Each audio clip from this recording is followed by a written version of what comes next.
নমস্কাৰ বন্ধু বান্ধৱীসকল, আপোনালোক সকলোকে মোৰ এটি নতুন ভিডিঅ'লৈ স্বাগতম জনাইছোঁ। আজি মই বনাবলৈ লৈছোঁ পকা জলকীয়াৰ আচাৰ। তাৰ কাৰণে মই পকা জলকীয়া আধা কিলো লৈ লৈছোঁ।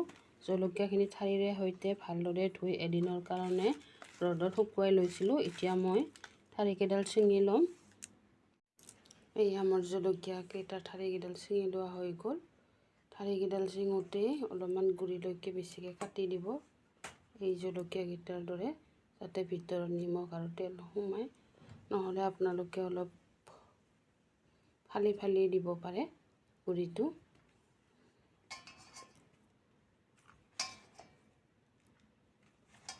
মই কেইটামান জলকীয়াৰ গুৰিকেইটা অলপ বেছিকৈ কাটি দিছোঁ, যাতে ইয়াতে নিমখ আৰু তেল সোমায়। এইফালে মই মছলা লৈ লৈছোঁ। ধনিয়া গুটি আৰু অকণমান চফ গুটি, অকণমান পাঁচফোৰণ আৰু লগতে এইফালে কেইটামান গোটা জিৰা লৈ লৈছোঁ। এতিয়া এই গোটেইখিনি মছলা এখন কেৰাহীত গৰম কৰি মিক্সাৰ জাৰত পেষ্ট কৰি ল'ম এই জলকীয়া দিয়াৰ কাৰণে। গতিকে এই জলকীয়াখিনি আচাৰ কৰিবৰ কাৰণে কোনো ভাজিবৰ দৰকাৰ নাই। এইখিনি এতিয়া মই ডাইৰেক্ট ইয়াতে মছলাখিনি গুড়ি কৰি ইয়াতে দি দিম জলকীয়াখিনি। মই মছলাখিনি ভাজি লোৱাৰ কাৰণে এখন কেৰাহী বহাই দিছোঁ। এতিয়া ইয়াতে ধনিয়া গুটি লগতে আৰু জিৰা গুটিকেইটা দি দিম। গোটেইখিনিকে মই অকণমান সময় ভাজি ল'ম। এই মছলাখিনি ভাজোঁতে গেছৰ জুইকুৰা সদায় কমাই দিব, যাতে মছলাখিনি জ্বলি নাযায়। মছলাখিনি এনেদৰে ভাজি অকণমান সময় লৰাই থাকিব। যেতিয়া মছলাখিনিৰ পৰা এটা গোন্ধ ওলাব, তেতিয়া মছলাখিনি কেৰাহীৰ পৰা নমাই ল'ব। মছলাখিনি ভজা হৈ গ'ল। মই গেছৰ জুই নমাই দিলোঁ। এতিয়া এইখিনি উলিয়াই মিক্সাৰ জাৰত গুড়ি কৰি ল'ম।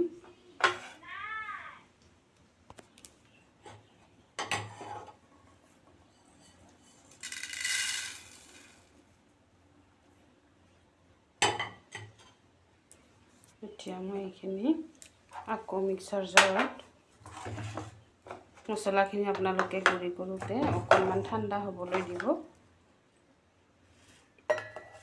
এতিয়া মই আকৌ মিক্সাৰ জাৰত দি দিম এইখিনি।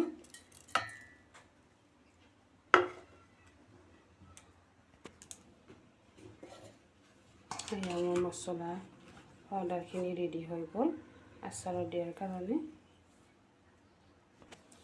এতিয়া মই এই গুড়ি কৰি লোৱা মছলাখিনি ইয়াতে জলকীয়াখিনিৰ ওপৰত দি দিলোঁ। যিহেতু এইখিনি জলকীয়াৰ আচাৰ হয়, সেইকাৰণে ইয়াতে মই ৰেড চিলি পাউডাৰ ইউজ কৰা নাই।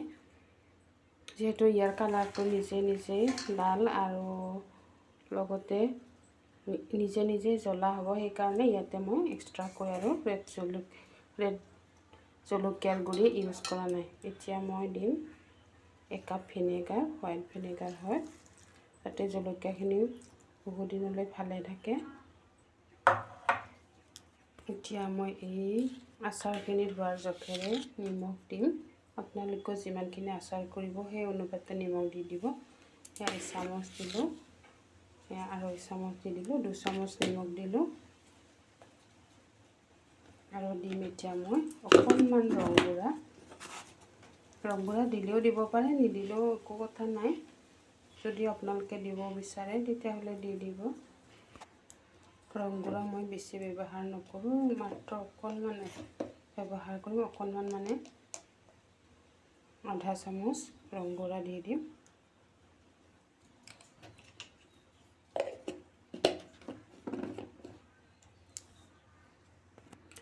এতিয়া ইয়াতে গোটেইখিনি মছলা দিয়া হৈ গ'ল।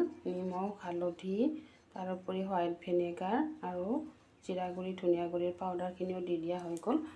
এতিয়া এইখিনি এখন হেতাৰে ভালদৰে এনেদৰে লৰাই মিক্স কৰি ল'ব। পাৰিলে আপোনালোকে হাতেৰেও লৰাব পাৰে, কিন্তু জলকীয়াৰ কাৰণে হাতেৰে নলৰাই হেতাৰে লৰালে ভাল হ'ব। সেয়া আপোনালোকে বাৰু দেখিবলৈ কেনে পাইছে। মই কিন্তু এতিয়ালৈকে ইয়াতে তেল ইউজ কৰাই নাই, একেবাৰে মই তেল শেষত দিম।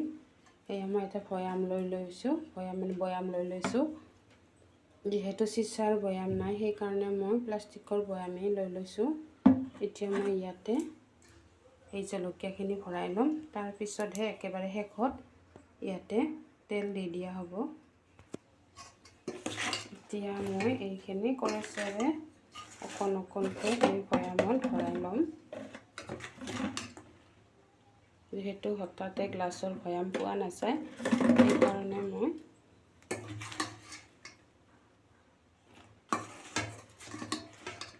প্লাষ্টিকৰ বৈয়ামকে ইউজ কৰিছোঁ।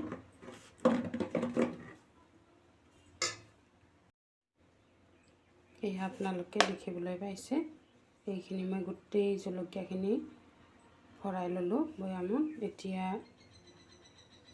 এতিয়া মই শেষত একেবাৰে তেল দিম। যিহেতু মই গৰম তেল নিদিওঁ, কেঁচা মিঠাতেল ব্যৱহাৰ কৰিম, সেইকাৰণে বৈয়ামতে মই ডাইৰেক্ট মিঠাতেল দি দিম। এতিয়া কিমানলৈকে তেল দিওঁ আপোনালোকে চাই থাকিব। জলকীয়াকেইটা ডুব যোৱালৈকে তেল দিব পাৰিলে ভাল।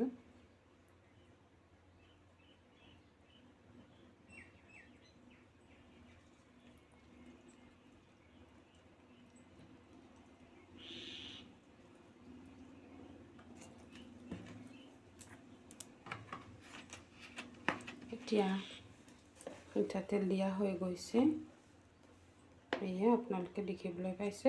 এতিয়া মই ঢাকনিখন লগাই অকণমান সময় সেইখিনি জোকাৰি দিম, যাতে তেলখিনি গোটেই জলকীয়াতে লাগি ধৰে। এয়া দেখিবলৈ পাইছে জলকীয়াৰ আচাৰ। এইদৰে এসপ্তাহমান ৰখাৰ পিছতে জলকীয়াৰ আচাৰখিনি খাব পৰা হৈ যাব।